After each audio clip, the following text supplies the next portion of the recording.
محمود چشتی صاحب نے یہ بھی کہا، انہوں نے کہا کہ میں آپ کو آخری وارننگ دے رہا ہوں کہ آپ اپنے گناہوں سے توبہ کر لیں، ہم تو آپ کو مانتے ہی نہیں کہ آپ کے پاس مینڈیٹ ہے۔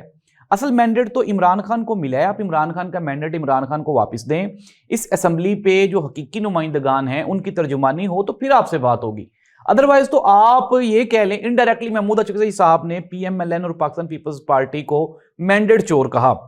اور ساتھ ہی ساتھ انہوں نے یہ بھی کہا کہ اگر آپ نے ہماری بات نہ مانی، ہم سے مراد ہے پاکستان تحریک انصاف اور یہ جو ابھی ریسنٹلی جو ایک نیا اتحاد بنا ہے، انہوں نے کہا کہ اگر آپ نے ہماری بات نہ مانی تو پھر دمادم مست کلندر ہوگا۔ اور محمود چشتی صاحب نے ساتھ میں یہ بھی کہا کہ ہم گلی گلی کوچہ کوچہ شہر شہر جا رہے ہیں اور تمام پاکستانیوں کو اس بات پہ آمادہ کر رہے ہیں کہ وہ اپنے حق کے لیے اٹھ کھڑے ہوں، اور اگر ہمیں روکا گیا تو پھر آئین اور قانون کا ہر راستہ اپنایا جائے گا۔ ناظرین، ایک طرف تو حکومت پھنس گئی ہے، چونکہ ایک چیز یہ بڑی واضح ہے کہ کوئی بھی آئینی ترمیم ہو، کوئی اصلاحی کام ہو یا کوئی بھی معاشرتی ڈسکشن ہو، جب وہ اسمبلی میں جاتی ہے تو اس کے اوپر بحث تو ہونی ہوتی ہے، اور یہ جو 27ویں آئینی ترمیم ہے اس کو لے کے نہ ہی تو پاکستان پیپلز پارٹی خوش ہے، نہ ہی پی ایم ایل این خوش ہے، مجبوراً بیچاروں نے کیا ہے۔ محمود چشتی صاحب نے یہ بھی کہا، انہوں نے کہا کہ اتنی امپورٹنٹ یہ آئینی ترمیم ہو رہی ہے لیکن ہمارے وزیر اعظم صاحب وہ تو پریوں کے دیس میں ہیں، شاید ان کا مطلب تھا کہ آذربائیجان گئے ہیں نا،